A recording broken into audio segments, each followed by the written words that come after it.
start this segment off by saying that I used to be a huge critic of Deion Sanders, primarily just because of all the shit he would talk and just being an outgoing personality. Sometimes for me, it can kind of be a bit much. But after watching Colorado over the past couple seasons, after having my man David Talks Buff on the show, I feel like I've definitely changed course in terms of my overall view on Deion Sanders, and I ultimately think that personalities like him are really good for the game. Whether you're talking about outlandish, outgoing guys like Deion Sanders and Pat McAfee, or if you're talking about more stoic guys like Bill Belichick or Nick Saban now on College Game Day, ultimately those kind of personalities and those type of faces are ultimately good for the game, and most importantly, it brings eyes to the product, which for me is always something positive to see and something that I always get excited about.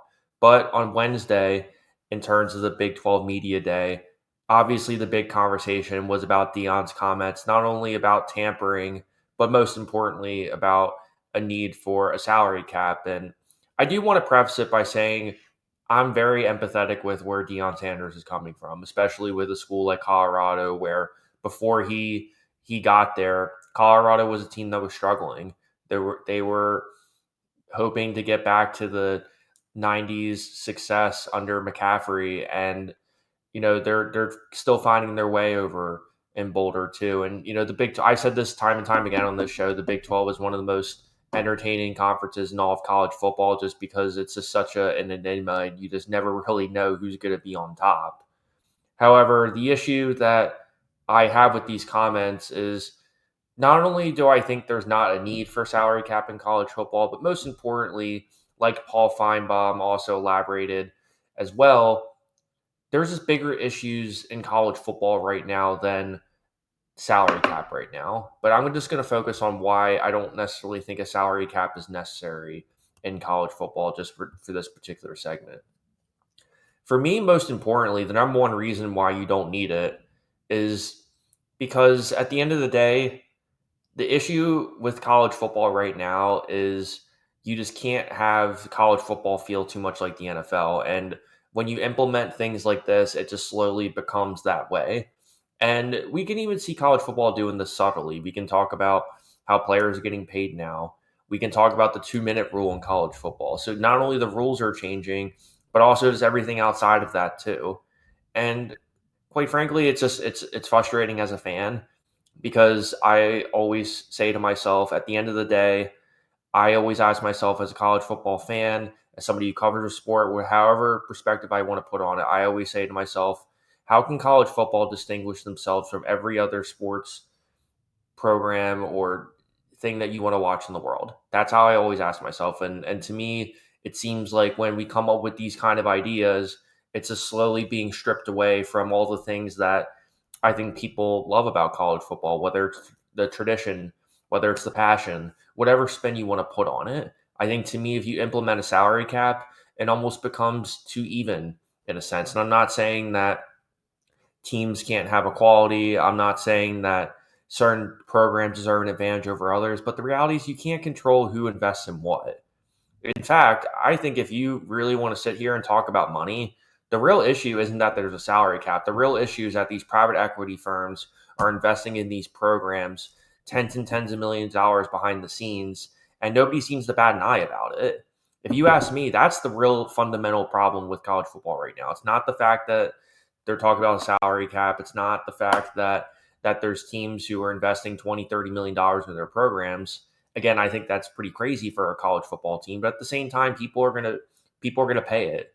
These big schools like the Ohio States of the world, the Michigans of the world, the Alabamas of the world, the Texas Techs of the world, they have NIL, they got donors, they have collectives who are gonna round up all this money, and they're gonna want to see results in the field. And I'm not saying it's right or wrong. I'm getting at is that if that's what you want to spend your money on, then go ahead and do it. If I had 20 or $30 million laying around and I went to Texas Tech, maybe I'd give them a couple 100,000 for an athletic facility or for some new weights or some shit like that. But I'm not going to go out here and spend millions and millions of dollars on a football team and then call up general manager Blanchard and ask him how the team's doing. That's just not where it's at for me.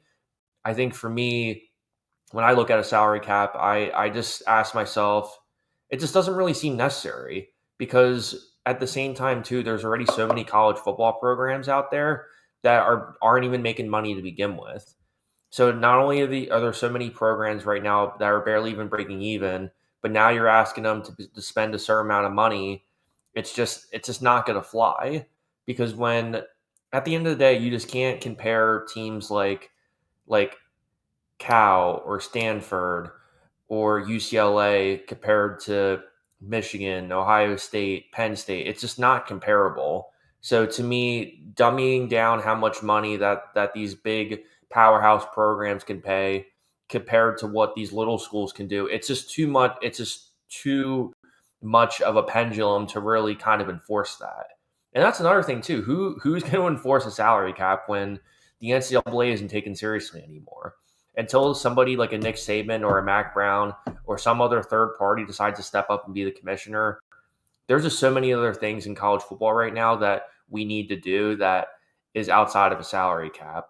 And at the same time too, when you talk about, talks of there being a super league, or you're talking about the fact that there's maybe too many FBS teams, and other FCS teams are now trying to come up, like Delaware and Missouri State are coming up this year. Sacramento State is trying to get a waiver to go into the FBS. So in fact, I would argue that there probably are too many teams in college football right now. So now to implement a salary cap and try to make it more even, to me it just seems like a recipe for disaster. And at the end of the day, when these kids are supposed to go to school, I'm not saying I'm happy that these kids are making money. And quite frankly, this is probably going to be more money that they're ever going to get compared to their salary jobs like you and I all have to do. However, there comes a point in time where at the end of the day, what college athletics is supposed to be, it's supposed to be a way to be able to pay for your education, be able to learn some life lessons, and most importantly, be able to translate those things into the outside world. And I think as these kind of conversations keep coming up, we lose sight of that.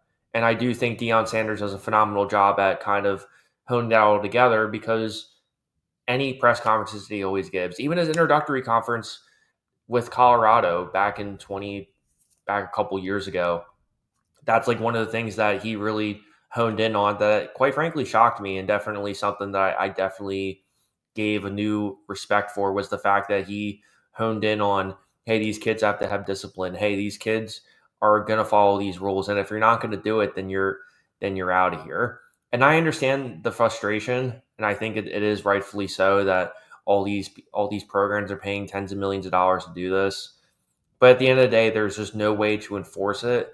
And I don't think necessarily a salary cap is the right way to do it. If you ask me, the quickest way to do this is being able to try to get private equity firm out of college football. Even it's just something that's just never going to change at this point.